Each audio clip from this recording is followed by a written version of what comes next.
مولانا صاحب خو د چوک افتتاح وکړه، بورډ یې ولګو. خو مولانا صاحب ته وایم او توفیل انجم صاحب ته وایم او مجاهد خان ته وایم چې دا رستم ستاسو دی، دا بازار ستاسو دی. مین ګړ دا دی، که د توفیل انجم دی، که د مجاهد دی او که د مولانا صاحب دی، کم چې نوم یې بره لګېدلی دی. نو ټیک ته ټول کارونه ضروري دي، خو د ټول نه زیات ضروري دا دی د لارې په باره کې راځي چې جومات تنګ کې او لاره کولو کې.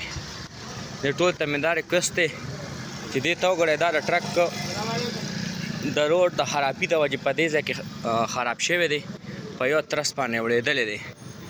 نو ټولو ته مې دا جزانه ریکوست دی چې د رستم دا روډ د سم کی چې کوم مین چوک دی، دې ته ډېر زیات تکلیف وي. دا په دې کې ډېره غټه کنده دی دې ځای کې، کله چې باران وي نو خلکو ته ډېر زیات تکلیف